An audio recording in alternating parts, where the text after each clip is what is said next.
Hi, everybody. Welcome to another interview episode of Games My Mom Found. I am Mike Albertin, who's a special guest with me tonight. This is Nick Martino. And welcome, man. Thank you. Thank you so much for having me. So we know each other from the Facebook group Overblood. Yes. And where might people know you from? Well, obviously, if you're part of the Facebook group, you've seen me there. I'm also a professional MMA fighter. So there are some people that may have heard of me. I've been around the regional circuit in the kind of the southeast area. I've been fighting since, good Lord, 2011, I believe. So I've been around the block a little bit. Okay. So. That's got to be a hell of a thing to do, which I will be asking you more about shortly. But the first question I wanted to ask you is, what is your favorite game or genre of games? Oh, man.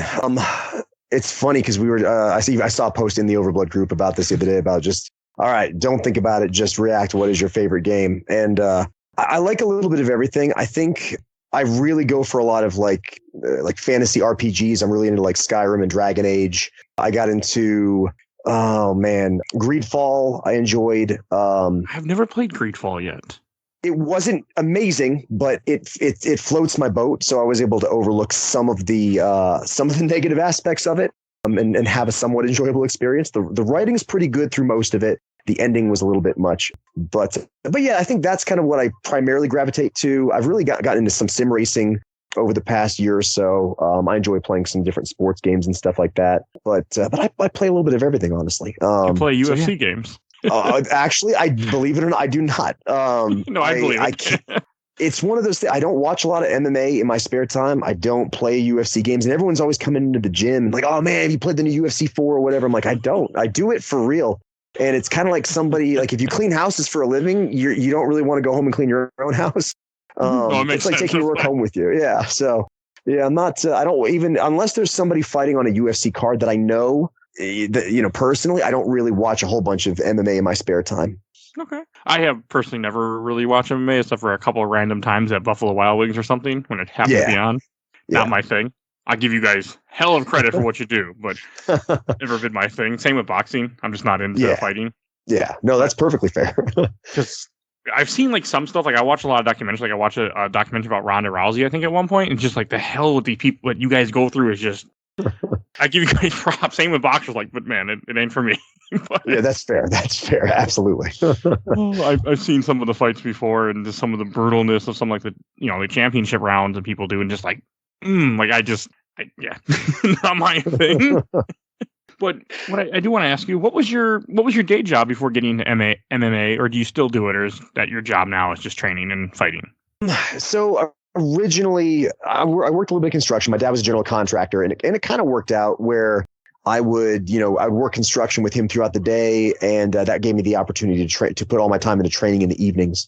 Oh, nice. I owned a gym for a short time in 2008. I was an idiot and opened up like right when the recession started. It's not an idiot. You didn't. I mean, there's no way you could have known unless you were. No. Maybe they knew. Yeah, that's a whole different. But I opened up a gym in 2008, and it really was just kind of help pay for college. I was still doing some construction, and the gym kind of took off a little bit, and then eventually I closed the doors and went into focusing on MMA full time. And then just 3 years ago, I opened up another gym, and this is it now. I'm actually at the gym right now, and so we do everything here. We got kids karate classes, we've got adult MMA, we got jiu-jitsu. Right now, there's a bunch of yelling and screaming going on outside because one of my fighters is preparing for his debut. For MMA, so he's actually doing a kickboxing match. He wants to do MMA eventually, but we're starting him off with some kickboxing. But pretty much it's just, coaching and training for my fights. Owning a gym's a lot of work, so I don't fight nearly as often as I used to. I would fight 4 or 5 times a year before, and now I'm lucky if I fight once a year. But well, you went on to a different part of it, sounds like. Yeah, exactly. So. So those that don't know, what is MMA fighting or mixed martial arts, what it stands for, but what would that be kind of like? Man, it's everything. It really truly is mixed martial arts. So you get into a cage with your opponent, and the thing that's crazy about it is you got to think of all of the different sports that are combined into it. So boxing, for example, is its own sport up to an Olympic level. Wrestling is its own sport up to an Olympic level. Judo is its own sport up to an Olympic level. I didn't know judo was. Yeah, judo. Judo, I think Ronda Rousey was, I believe, a bronze medalist in the Olympics. And then there's one woman who's dominating the MMA scene right now. She's not in the UFC yet, but she was a gold medalist in the Olympics in judo, named Kayla Harrison. And she's destroying everybody in the PFL, a different MMA promotion. But you have all of these different styles of martial arts, and you don't have to be amazing. You don't have to be an Olympic level boxer, but you have to be good at everything. If let's say, you might have an Olympic level boxer that goes into, and, maybe could knock me out with one punch, but if I take him down, I'm going to put him in a choke and the fight's going to be over. So you got to be really well rounded. It's very demanding. Okay. I've seen some stuff. Like I watched a documentary on the Irish guy, Conor. Yeah. Conor McGregor. Yeah. Cause he was an MMA fighter, correct? If I remember correctly. Yes. Okay. Yes. He was hella. And that's I can't watch actual fights, but I can watch documentaries about fights. And I remember watching that and just seeing like the brutalness that he went through. Like, he was a hell of a fighter, though. I know, didn't he do a boxing match at one point, like an exhibition, just to see if he could do it?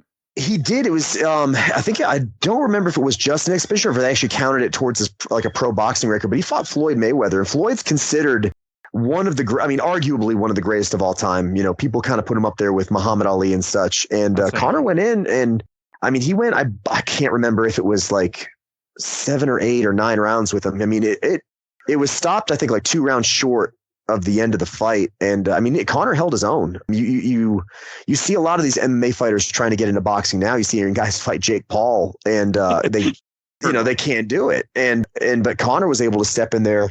Conor's he's a little bit nuts. His personality is a little bit crazy and everything. But you would agree with that, I'm pretty sure. Oh, yeah, 100%. I think when it comes to MMA, it's kind of like, if you want to make money in the sport, you've got to have a persona, kind of like professional wrestling. And Conor understood that. But I think the downside was, I think he bought the character almost. It's almost like he like a method actor who goes too deep. What do you mean? And so I think some guys can separate it well, some guys can't. And then some guys, I never really played that game. I came from karate and taekwondo when I was a kid. So everything was about like respect. I don't fight because I enjoy fighting.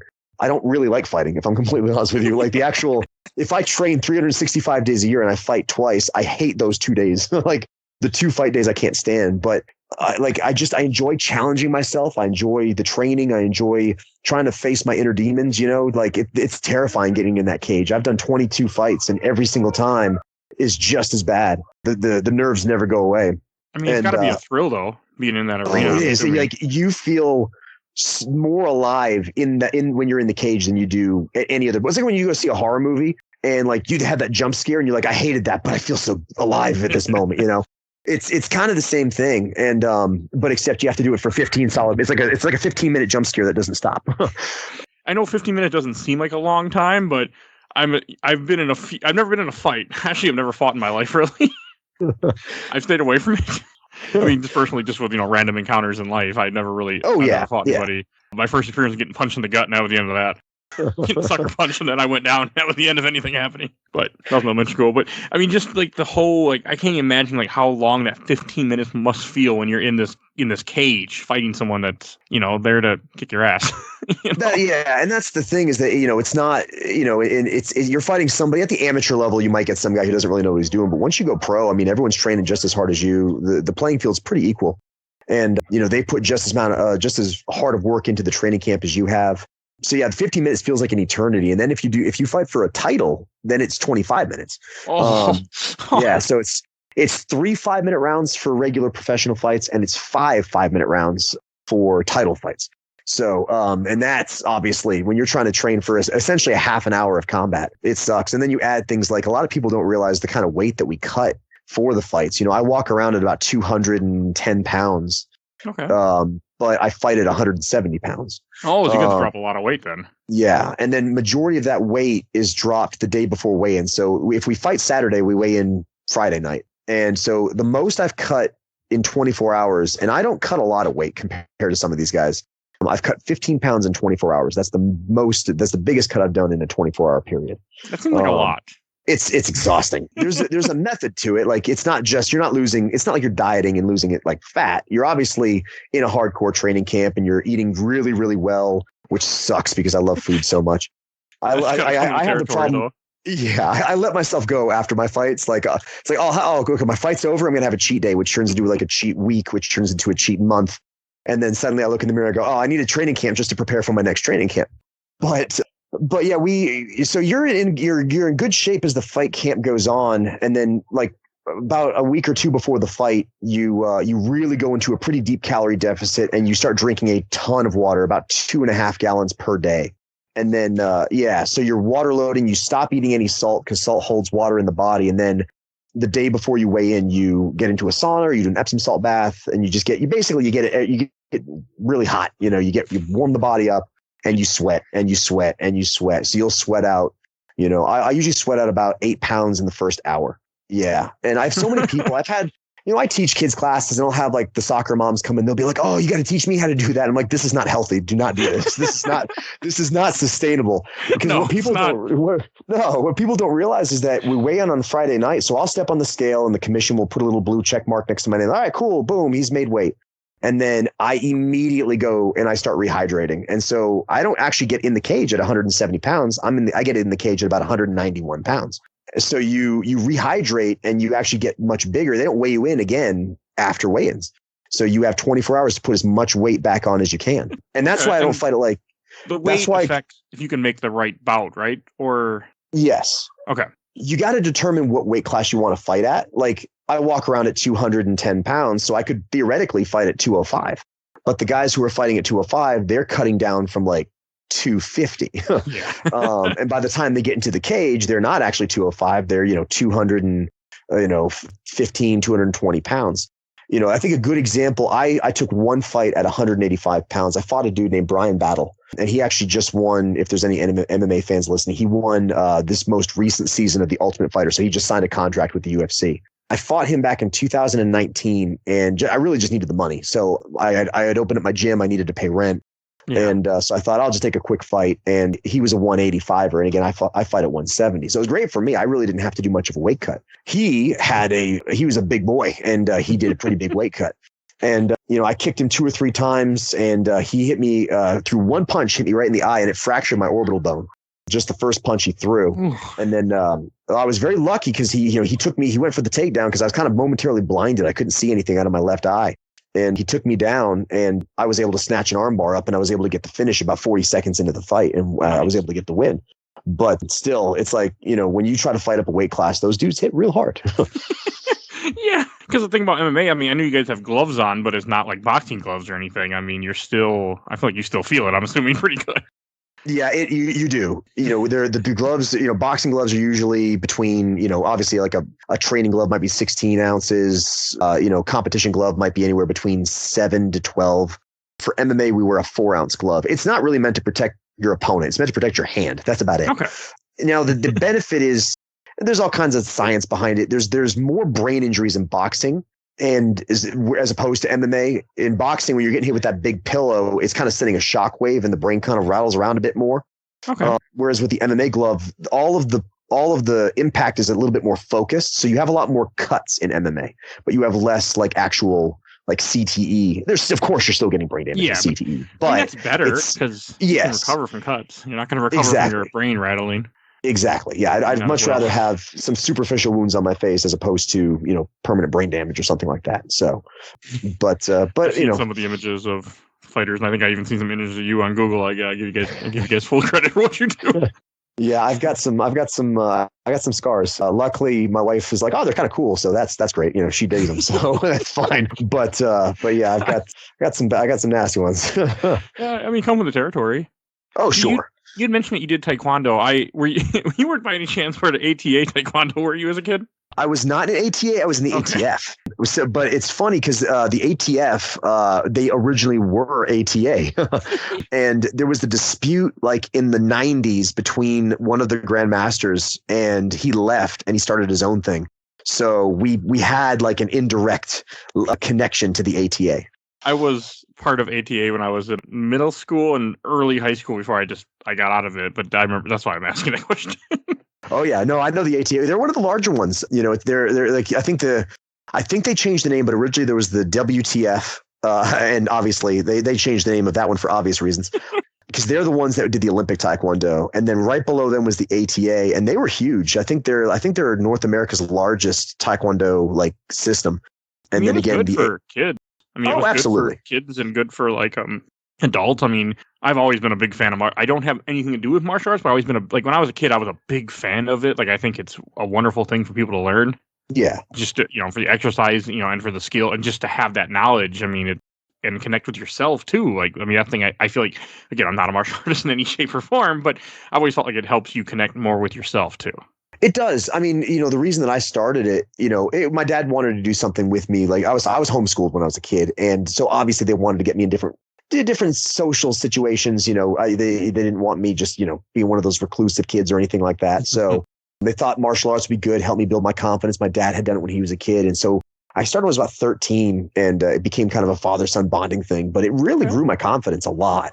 I was kind of shy and awkward as a teenager. I had zero coordination. I couldn't walk upstairs without falling down. And within just, 6 months of martial arts, I was, throwing kicks and I fell in love with it immediately. I started with karate and got a 5th degree black belt in karate and then moved over to Taekwondo, got a 2nd degree black belt in Taekwondo, then started branching into That's impressive. Yeah, it was just I couldn't get enough of it, and got into jiu-jitsu, Brazilian jiu-jitsu, and wrestling, and then eventually mixed all of it together, and it just seemed might as well just do the whole MMA thing. So, well, MMA being lots of different arts you have to learn. Brazilian jiu-jitsu, that's not what Eddie does in Tekken by any chance, is it? That's something else, right? Okada, I'm thinking of. It only looks like he's dancing. Yeah, I think he does capoeira. Okay, yeah, that's different. Sorry, it's been a while since No, but you are correct. It is a Brazilian art. It was Brazilian. That's what got my attention. I just couldn't remember a lot about it because it's been a while since I played Tekken. But I just remember, like, one thing when I was younger, I remember loving the Tekken games because they tried to somewhat be realistic. Yes, I think go well and beyond, but some of it was real. Yeah, I mean, like we compared to like Mortal Kombat. Yeah, they definitely that was kind of cool. Is that they took individual styles of martial arts. Like you had a Taekwondo character, you had a karate character, you had like a Wing Chun character. And they all had these kind of unique styles. Yeah, you had some stuff that was like, I felt like real martial arts. I mean, you had the power kicks and the turn into a monster, demon or something. But that's a fighting game. But it was I remember as a kid, I loved seeing that. I loved seeing somewhat realistic arts in a game. Yeah, no, I agree. It's always cool to see that, and because I'll sit there, because I don't. Like I said, I don't do a lot of fighting games and stuff anymore just because it's kind of my career. So when I go home, I want to do something different. But sometimes my wife and I will sit down because she loved Tekken when she was younger. So we'll sit there and play Tekken. She whoops me at it. It's not even close. She's over there like, oh, you call yourself an MMA fighter and you can't even play Tekken. Like, listen. But yeah, I just love, like, I'll just keep switching characters every round just because I love looking at the different styles. For me, it was less about like the bravado of like, dude, I'm a fighter. I just enjoy martial arts. For me, it was just I don't want to sound cliche, but it was just a journey. And it started off, even, my dad and I started doing it together, and he ended up cornering. I have had 22 career fights. He's been in my corner for every single fight. And so, we traveled all these different venues and, stay in the same hotel room. We just bonded a lot during these experiences. We butted heads a lot too. When your dad's kind of also your coach, things, but yeah, it was just fun. It was a fun journey. For your first fight? Let's see. It was 2011. I think I was 20 or 21. I started kind of late in MMA. A lot of these guys are starting to like 17, 18 years old. And I think I was 20 or 21 when I did my first amateur fight. I watched a lot of kickboxing. I didn't really know much about truly MMA. Like I didn't watch any UFC at that time because they were all pay-per-views and I didn't want to spend the money. Yeah, I didn't even know normal till late. God, I forget what years when you started seeing them all on TV, but it would have been later than that. Yeah, I think it was like 2010 or something that they signed with Fox, and then they started doing some of the free fights. And so like when I contacted the promoter, I had opened my gym in 2008, and my dad's like, listen, you're really well-rounded. You should probably, and MMA is super popular. You might as well just do one. That way, if you have somebody who comes in to train MMA, you could say, I've done it. I know what, how to help you in there. And so when I contacted a promoter, like, he's like, what weight do you want to fight at? And I was like, I don't know. I said, I'm walking around at 165. Can I just fight at 165? He's like, no, there's no such thing as a 165 pound division. You can do 170 or you can do 155. And I didn't know anything about the weight cutting. I'm like, oh, I can't get down to 155. There's no way. I'll just do 170. And showed up, didn't cut any weight, had the flu, which I didn't realize. I just thought I was like, anxious or whatever, but my eyes were all glassy and I felt terrible all day. And then after weigh-ins, I found my opponent. I'm like, he looks completely different. Why is he 3 times the size that he was at weigh-ins? This isn't fair. And we beat the crap out of each other. Like, I mean, it went all 3 rounds. We won fight of the night. but I could not walk. Like they had to carry me out of the cage. It went the distance. I lost by a split decision. And they carried me out of the cage, and I'm laying in the back, and I threw up, and the doctors go, "Oh man, he's got a concussion." I'm going, "No, I didn't." It was a lot of grappling. I didn't really get hit. I said, "I know my name. I know where I am. I know my social security number, and I never know that. So I'm fine." So they took me to the hospital, spent 9 hours in the ER, and they wouldn't let me have anything to drink because they wanted to do like a CT scan. And after 9 hours, they did a bunch of tests, and the doctor came back and he goes, "I'm so sorry. We should have given you water as soon as you walked through the door. You don't have a concussion. You have the flu. And you're super dehydrated because you just fought for 10 minutes with the flu." So that was it. I almost never fought again after that. I was like, this sucks. I don't ever want to do this again. But no, I don't blame you. I don't blame you one bit. But I was ultra competitive, and I was like, I can't finish my career like 0-1. I gotta do one more. And then 1 turned into 2, which turned into 3, which turned into 22. So I remember you on the Facebook group I think early on when you started, because one thing that you did that I'm pretty sure amused a lot of us, is in your middle name for your fighter name is Overblood, which is a reference to our Facebook group and a really bad PlayStation 1 survival horror game. Yes. No, it's like fighters all have different nicknames, and they're all super generic, like Danger or Bulldog or, something like that. And a lot of times the name's given, over time, training, and you just get a nickname, and, it just kind of sticks. And I had been training for, 10 years, and I never had a nickname. And for marketing purposes, when I was getting ready to go pro, I kind of wanted something. And there was one guy who called me Kickin' Nick, but it sounded kind of like a KFC side dish. And I was like, that's not it kind of does. It's right. Yeah. And so I'm like, I can't go with that. So I went to the Overblood group, and I was sitting there with my wife, and I'm going to ask I'm going to regret this, but I'm going to basically tell them, all right, what's my fight name? You guys pick it. And I mean, there were so many awesome answers in there. Cause I remember it was one of Dan Reichert's. It was like the Kentucky Pepper Box or something like that. I forget what it was. Somebody had come up with that. There was a couple, I think, Blue Stinger references. People were throwing out everything. It was crazy. And then, but there was quite a few people that were like, you should do Overblood. And I was like, actually, I feel like I could do a lot with that. Like, I feel like I don't like the super generic stuff. I like something that's got a cool story behind it. Yeah. And Overblood, for me, had a real personal story behind it, seeing the Let's Play and being involved with this group. And then I was like, for like t-shirts and stuff, there's so much you can do with it. Like, it's kind of, the possibilities are kind of endless. So yeah, I just decided to go with it, and it just stuck. So. Okay. I mean, I don't remember when you made the post. I just remember at some point seeing that you said your name was Overblood. I vaguely do remember that a long time ago. Yeah, I think it was like, again, I had made the initial post. Yeah, it was a while ago. I had made the initial post about just like, all right, you guys pick. And then I think it was like a week later, I said, all right, well, I looked through all the comments. I mean, there was something like 200 comments or something. Overblood for you. Yeah. And I was like, honestly, there was out of those 200, there's probably like 40 of them were like, oh, you should just go with Overblood. So I was like, you know what? It seems to be the general consensus. So I ended up going with it. I thought, I went back and forth. I think some people had like even some Tales of the Sun references in there, which would have been kind of cool. I think, of course, people are like, you should be Wienerless Steve. Wienerless Nick. Yeah. I'm like, well, I don't know. I don't want to. I don't know if I want to go that route. I don't know if you give my opponent that kind of ammunition, but. It sounds like it could be something to do with more fighting than just a crappy PS1 horror game. Yeah, and that's the thing. It kind of fit, and honestly, yeah, it really is. I mean, but over the years, I would do, when I started to go pro and had a couple of big fights against some, pretty potential UFC prospects and stuff like that. I'd do these interviews and different podcasts and stuff, and always the question is, what is Overblood? It's a cool name. What does that mean? And so, I always liked it. I thought it was unique, and I liked that the group kind of picked it, it's kind of weird picking it yourself. So I kind of just the fact that I threw it over. There was a couple of fights where I let all the Overblood group pick out my walkout music too, and that got fun. There were some very interesting options there. It's so good. I mean, it's a wonderful group. It's actually how I've had co-hosts before on this podcast, and I actually have found all the people who were main co-hosts and a lot of the guests are all from Overblood.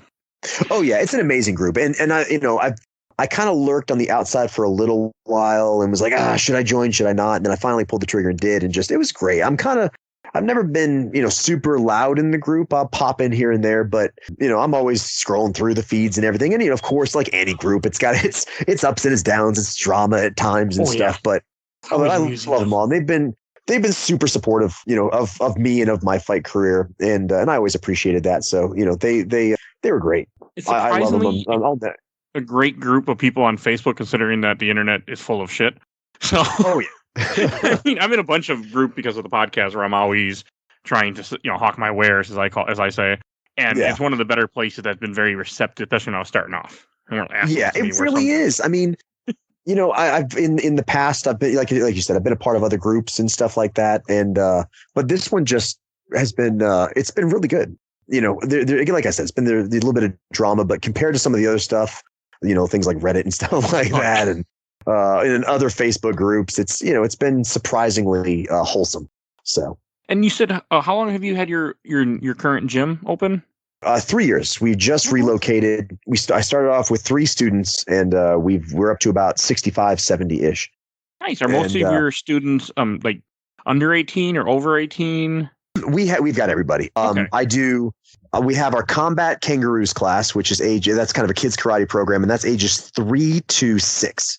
So I work with them as young as 3 years old. And then we have our combat wombats, which is ages. Yeah, I know it was great. Yeah. Thank you. Yeah. For some reason, the wombats were the first class, and then we added the kangaroos in. I don't know why we're an Australian themed gym, but we that just happened. Hey, there's nothing wrong with having a stick in a sense. I mean, it works. I work in marketing now, and part of it's you have to make yourself stand out. If that's what works, it works, Exactly. But yeah, our combat wombats are for ages 7 to 11. And then our combat karate is for ages 12 and up. And then we have boxing, kickboxing, Brazilian jiu-jitsu, and those are all for the adults. I've got professional fighters that train out here. A few of them, not like I don't have like 8 or 9 or anything like that. I've got, 1 or 2 professional fighters. I've got impressive. Yeah. I mean, I've got a handful of amateur fighters, and then I've got soccer moms, I've got, dads, I've got, of course, all the kids, and I work with them all. I love it. Okay. I didn't know you had a gym before we started talking. I mean, I knew you were a fighter, but that was all I knew about you before we had this conversation. Yeah, it was one of those, I enjoy teaching. I always have, being in martial arts, and with how into it I was. I mean, I started helping out with, helping my instructor with the kids classes when I was 16 years old. And then I've taught here and there at some other gyms. Like I said, opened up one in 2008, kind of just to help with college. And then, but I'm a very over analytical person. I'm an overthinker. I love the feeling. Yeah, just textbook overthinker. And my MMA career, I had a tremendous amount of ability. I've trained with some of the best. I mean, Steve Wonderboy Thompson and Ryan Hall and Chris Weidman, some of these really great high level UFC fighters, and was able to really work with them. And I mean, I was, one of the primary sparring partners for a couple of these guys, and had a lot of potential, but my career wasn't super consistent just because I overthink when I get in the cage sometimes. Sometimes I'll do well, and then other times I'll just, when I should be letting my body take over and just reacting, I'm sitting there trying to think my way to victory. And that you're trying to be strategic. Yeah, and you can't do that in a fight.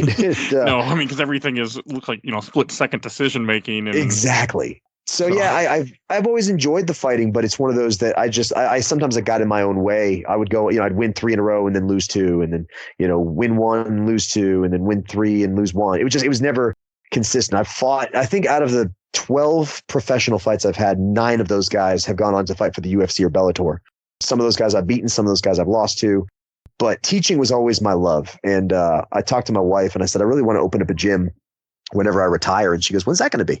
I said, I don't know. It might be 2 fights. It might be 20 fights. I don't know. And she goes, listen, why? Go ahead. I feel like that's part of just fighting in general. Like you don't know when your last one is going to be depending on what happens to you in general. I mean, from what I've noticed from stuff that I follow. Oh yeah. Yeah. You really don't. It's just, you have to love it. And once the love goes away, then if you can't commit 100% to it, it's not worth doing it because you're going to get hurt. Plus, I think teaching is probably better because you have that experience. You have that, you can say, hey, I've done this, I've experienced it, but you're passing on your knowledge. And I mean, there's, especially the fact that you're working with kids. I mean, there's nothing better than knowing that you're, improving their life in some sort. Yeah. And then, I mean, and for me as an overthinker, as somebody who likes to strategize, being a coach, it works because I can sit there and I can study and put a lot of thought into the camp I can do the thinking for my fighter essentially and plan my camp around that. And then, and help them with the mental hangups. I had to learn very early on in my career that the brain is just as important to train as the body as far as the mental components go. I started seeing a sports psychologist when I was fighting. So, we work on kind of mindfulness. I really preach meditation to my fighters and just being in the moment and not letting your brain run away from you. And don't overthink, don't overanalyze, just go in and react and, try to help them overcome some of the issues that I had. So it's been fun. I enjoy this is it. I mean, this is the second chapter, if you will, as far as martial arts goes for me.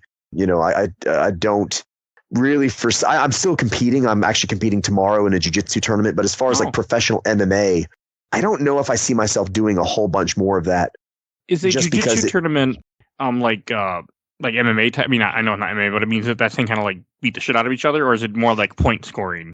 For jiu-jitsu tournament, it's pure grappling. It is so you both you stand up on your feet, you both kind of give each other a high five and a fist bump. That's how in Brazilian jiu-jitsu is slap and bump as opposed to the bow. And then you both get in your stances, and it's kind of starts out, there's no strikes in Brazilian jiu-jitsu. There's no punches, no kicks. It's just wrestling initially. So you wrestle, you try to take your opponent down to the ground, and then you try to win via submission. So you're trying to make your partner tap. And you try to make them tap with some sort of a joint lock. So you're attacking the elbows, the wrists, the knees, the ankles, or a chokehold. So that's where you go for like an arm bar, or you go for a rear naked choke, or you go for a shoulder lock. And then, if once you start to attack that lock, if your opponent's had enough, they tap or say tap, and then the match is over. And then if the match goes the distance, they're usually about 5 minutes long. Points are being accumulated as the match goes. So you get 2 points for a takedown. You might get 2 points for getting somebody's back, or 4 points for the back, or 4 points for mount. Just it's very strategic, very positional, and so much less brutal than MMA.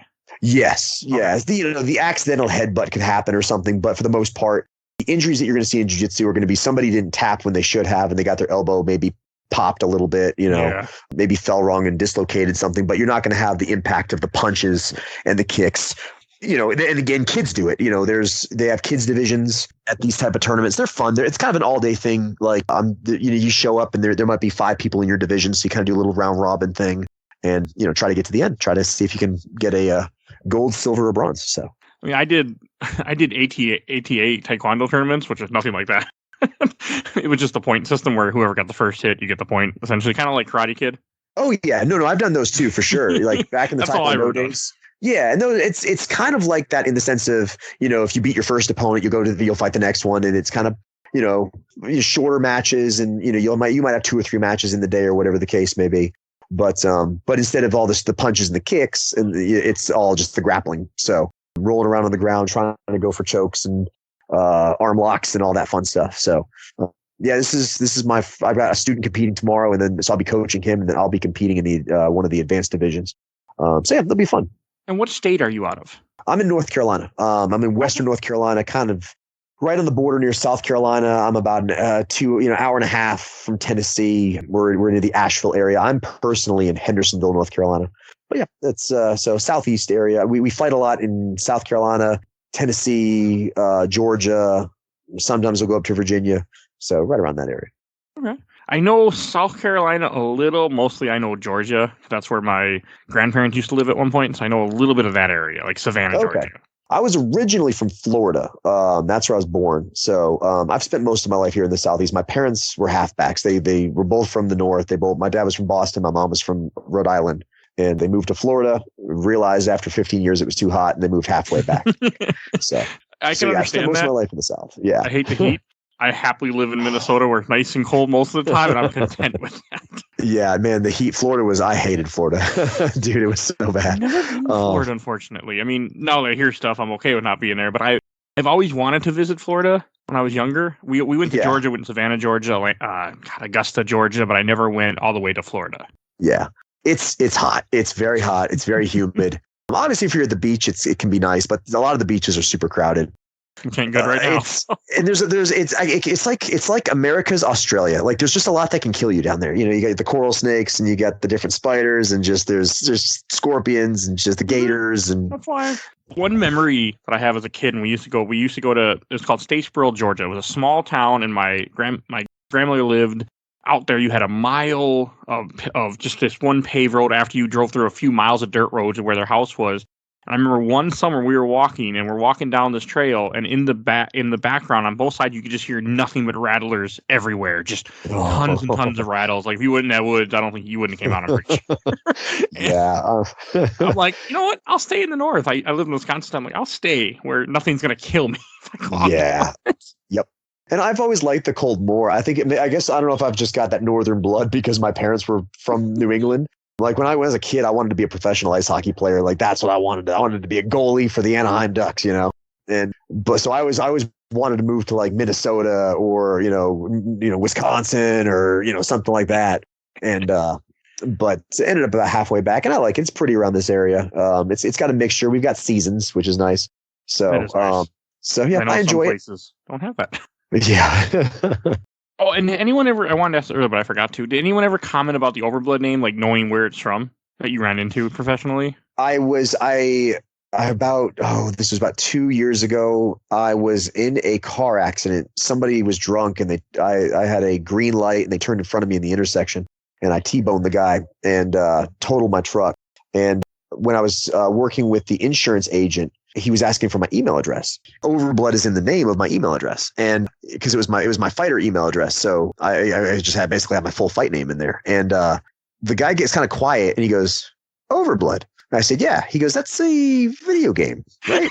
And I was like, "Oh my gosh." I said, "Yeah, it is." And he's going, "Yeah." He goes, "Game Informer did the Super Replay." I don't think he was a member of the group, but he had seen the Super Replay in full, and he's going, "Wow." He goes, "I didn't think anybody watched that." He goes, So yeah, he knew he was a Game Informer fan, and he knew of the Super Replay. So I mean, I can see how it perverse. I mean, it was a big thing when they did it. I mean, the fact I remember I had first found those replays just kind of by accident, and I used to watch them. I don't watch it. I fell off all that stuff, but I remember. So that's funny as hell. Especially someone not being part of the group. That's really funny. Yeah, and because I told the group, like, I think the next day I was like, "Hey, my insurance adjuster or whatever was he had knew of the replay," and but everyone in the group, you need to find out who he is. You need to tell him to join the group. You know how they are. Yeah, so, no, they're insane. But no, I was kind of the same way. I found all the replays and super replays like back. I started reading the magazines back in like 2008. I remember I my first martial arts school that I owned. I would put the magazines in the gym for the kids to read, and I loved the little blurbs in the back of the magazines by all the different authors, and like they were like, what are they playing this month, and like what are their likes and dislikes of and they just like every editor had this little blurb in the back of the magazine, and then I went to the website and found all the replays, and that got me through college. Just listening to those while I was doing homework assignments and stuff like that. And then I still will pop in occasionally and watch some of them. I've kind of like you, I've kind of gotten off of the replays a little bit, but yeah, I enjoyed the heck out of it, man. They're still good. I moved on, I guess. Yeah, same. Yeah, just different media and stuff like that. I liked them at one time, but I like my videos where people have more know what they're doing, like speedruns. No, for sure. Yeah, I watch. My wife and I are really into horror movies and video games, and so I watch a lot of like Markiplier does some horror stuff, but he's okay. But I like CJU. There's a YouTuber that does a lot of just horror. That's all he does is a lot of indie horror games, and you find a lot of gems from his page, like stuff that's on Steam and stuff like that, small indie developers that actually create these amazing horror games, whether it be point and click, side scrollers, or even, a little bit larger ones. But so I watch a lot of those type, him, Mr. Craven, stuff like that. So, okay. I mean, there's so much stuff out. I wasn't a PC gamer until recently. Yeah. And I didn't realize how much stuff is. I love Steam now. I don't play half the stuff I buy, but I just love Steam. Oh, it's amazing. It's amazing. Like, my wife, I was kind of the same way. That I was always more of just a console guy. My wife recently has really gotten into Steam and PC gaming. I still probably more. Yeah, I personally still gravitate towards the consoles just mainly because she's on the PC, and I don't want to. I don't want to have to ask her like, can I use it? It's like, I was like, I got my PlayStation. I can keep using the PlayStation. But yeah, it's I love video games. That's my stress relief. I get home from the gym, just winding down and just relaxing, playing some video games, and hey, it helps. It's my escape. Games have got me through the toughest points in my life, and the worst parts of my life, I didn't play games. I couldn't focus, and that's why I know now if that ever happened, like, oh, you need to get things figured out real fast. Exactly. And one question I did want to ask you is, what did your family think when you got into MMA fighting? I know your dad was coaching you, so he probably didn't have any issues with it. But like, how did your mother feel about it? Everyone was a little different. I came from a very supportive family. Obviously, there was fear. Like it's a pretty safe sport nowadays. You're not seeing. It's very rare to see like a death in MMA. There's where. Like there's probably at least one death a year in boxing, whereas MMA, it's kind of rare to see a death. Now there's some pretty gruesome injuries. You see like, Chris Weidman threw a kick and they clashed shin bones and his shin bone split in half just a few months ago. And so there's some gruesome injuries that can occur. So there's the fear of that. But, I think I was pretty talented. So my family kind of trusted my abilities. Again, my dad was very supportive. My mom didn't really like to go to my fights. She would watch the fight after the fact. So they would buy the pay-per-view and then like my dad would call like, okay, he won. And she would like, okay, now I'll go watch it. Makes sense. And then if I lost, she'd be like, okay, how badly did he lose? And he'd be like, well, it was a decision. It was like a war. He didn't get like really badly. He didn't get knocked out or anything. She's like, okay, I can watch that. So my wife was very much just a lot of people. That's a question that she gets asked a lot is like, how do you feel about your husband doing this? She goes, I support him with whatever he wants to do. And when I count, people are like, but what about all the cuts that he gets? Because I've had my forehead split open from an elbow, and I've had my eye swollen, my orbital fracture. And then what about all that? And she goes, it's his choice. She goes, if he doesn't want to get cut, he doesn't have to fight. So, I like that. Yeah, I remember one time I came home, I was fighting, and I came home that night, and my eye was completely swollen shut, and my face was all blacked up. And I walked in the door, and she knew I had lost the fight, and because I texted her and said, yeah, I lost the fight. I'm on my way home. So I walked in the door and she walks over and she just she took one look at me, just kind of she up and down, and she just went, oh, sweetie. And then she walked over to the fridge and got me a bag of peas. And it was just, she just was like, you poor thing. She goes, come on over here. It was just, she was like, oh my gosh, I'm saying, she was like, oh, you poor thing. All right, sit down. I'll turn the PlayStation on for you. I mean, that's again, any great relationship is when people are able to connect in a way and you support each other. Yeah, but so she's been amazing. It was really easy because I know fighters personally whose significant others really struggle with it. And sometimes don't even know. I've met some people that their significant others don't mind that they fight, but like after a loss, they just don't know how to react because like they feel really bad for them, of course, and they don't know what to say or do. And my wife was always really good. She would always ask me, after the fight, she would kind of sit down with me. She'd go, "Are you okay? Like mentally, like are you depressed? Are you?" And I never cared. Like losses didn't really bother me a whole bunch. I won a lot of fights. I lost some fights. And, some guys lose a fight and they go back in the locker room and they're throwing chairs. Other guys are crying. It's a very emotional sport. But for me, the fight's over. I don't, no one's going to hit me anymore. So I'm cool. I can go, go home and just chill. The release is done. Either way too, right? Yeah. I mean, I'm assuming you get more for a win, but you do get more for a win. The way they work it in MMA is you get a show fee and then you get a win bonus. So you get X amount of dollars. You get a guaranteed fee for stepping on the scale, basically. Okay. And then if you win, you get a win bonus on top of that. Now you can negotiate. Like I could just negotiate a flat fee if I want. But a lot of times MMA promoters, that's more of a boxing thing. Boxing does more of the flat fees. But yeah, you get paid either way. Obviously, I don't like losing. I'd much rather walk away with the win. But it's one of those. I'm not going to whine about it. I've always, I think I've had 22 fights. I think there's only one dude that I kind of had beef with after the fight, just the way that he acted. Most of my opponents I'm really good friends with. I friend him on Facebook. I fought one dude named Caleb Trumbull, and we beat the hell out of each other for 3 rounds. And as soon as the fight was over, we were both on the ground, and we both sat up, and I grabbed him by the back of the head. He grabbed me by the back of my head, and we put our foreheads together, and we just started talking. And we were just like, and the referee comes in, and he's like, "All right, I got to check you guys for like injuries and cuts." And we're like, "Just walk away. Listen, we're here, we're talking." It's like, listen, I'll buy you a pizza afterwards. And we're friends on Facebook. We talk all the time. And he's really into like Marvel, and he's obsessed with all the Marvel comics and all the movies and everything. So we're always nerding out about different things. So yeah, I've made some really good friends and guys that I've fought. When you fight somebody in MMA, it's weird. I can't describe it. There's a certain amount of respect and camaraderie and like, I don't know, it sounds so cheesy, but this kind of weird brotherhood that you get after the fight's over. Cause like, I don't have any animosity towards my opponent. Even during the fight, I don't want to hurt them. It's just the job. We're just here. We're performing our job. You're doing a job you get paid for, essentially. Yeah.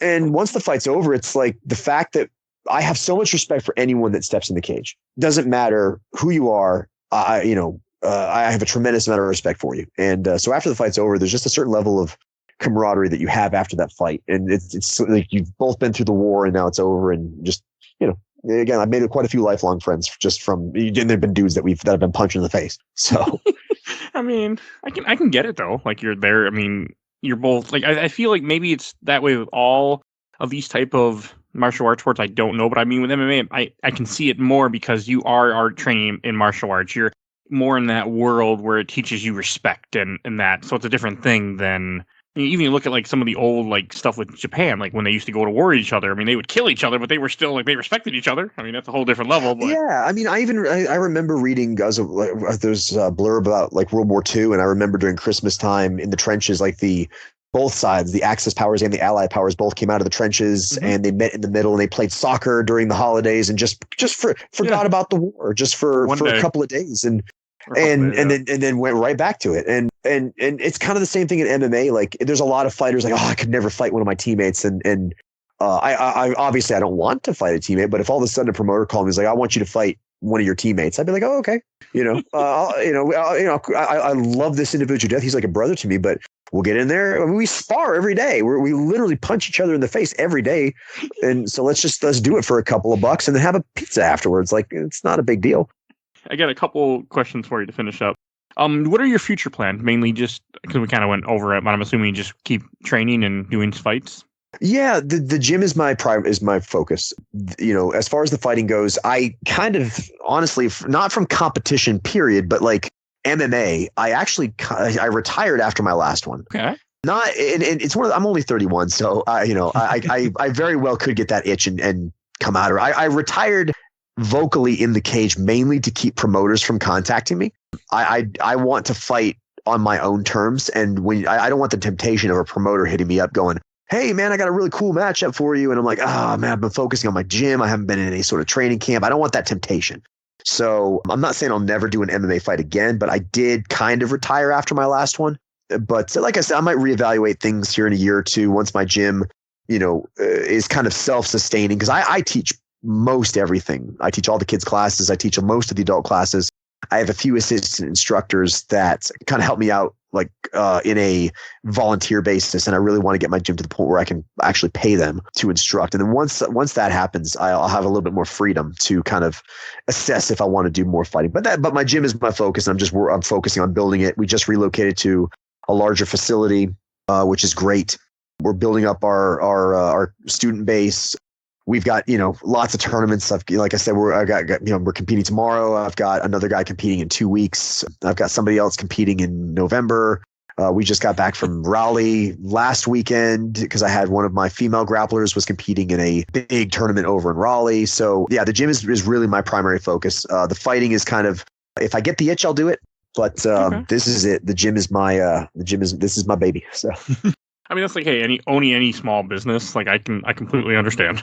Yeah. I sort of have a business at my podcast, but it doesn't cost me much. But I kind of understand what you mean, though. Like, no, it's important. You're building something from the ground up. You're putting time and effort and energy into it. It may not cost you much in terms of like overhead, but still the time that you're putting in. Mm-hmm. I put every weekend goes into this podcast. Every day that I'm not at work, whenever I can smuggle time, goes to this podcast. So I completely understand. They don't pay me. I love it. So, all right. And then 2 questions I want to finish up with. Have you ever played Overblood? I really want to. I do want to play Overblood. I haven't. Every time I go by like a mom and pop's place, I will look and I'll kind of scour and see if I can find it. I haven't like gone out of my way to try to find it on eBay or something like that. I've watched the replay, I think 3 times. It's enjoyable. I watched it twice because I just found it hilarious. And then I showed it to my wife one time, and I had to if I had to suffer through it, she had to suffer through it. So yeah, so I'd love to play it at some point. but I haven't up to this point. Okay, it's bad, by the way.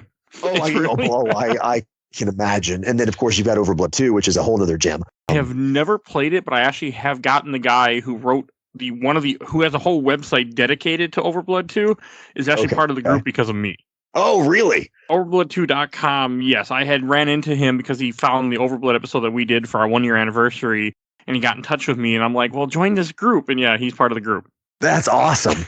That's great.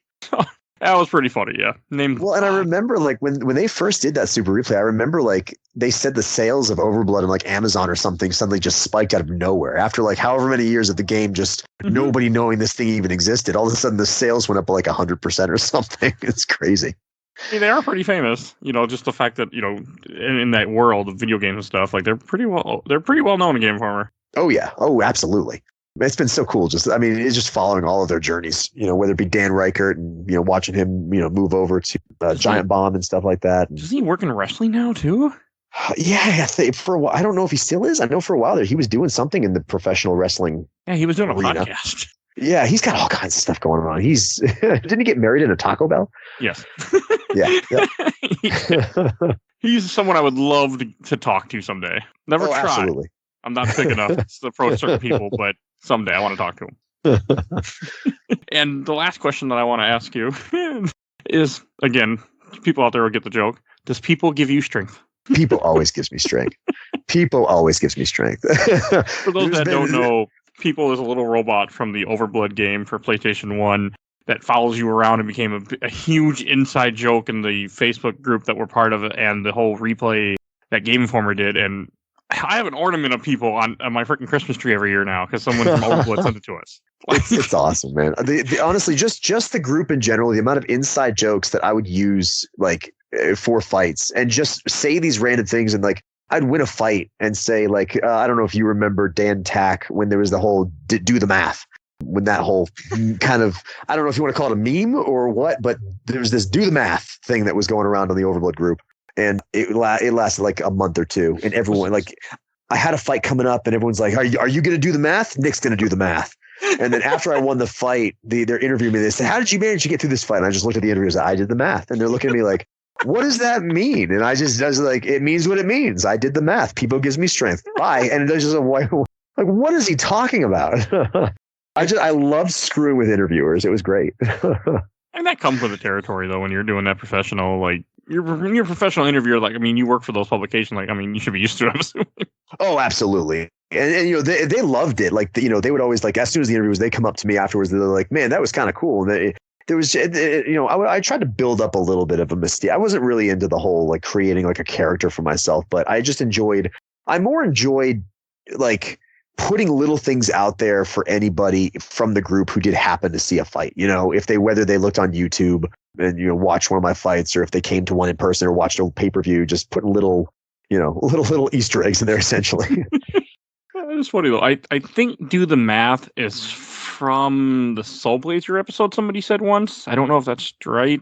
I think so. Talking about Soul Blazer and someone said, oh, were you like Dan Tack and did the math? And I'm like, and it makes sense because they're, you know, how much damage you can do, how much damage you take. And I mean, so I did it in that game, but that is, I stopped watching replay, but then I once Dan Reichert left, I fell off because I liked Dan Reichert and Tim Turry and it's the way they were. And it wasn't for me when they were gone.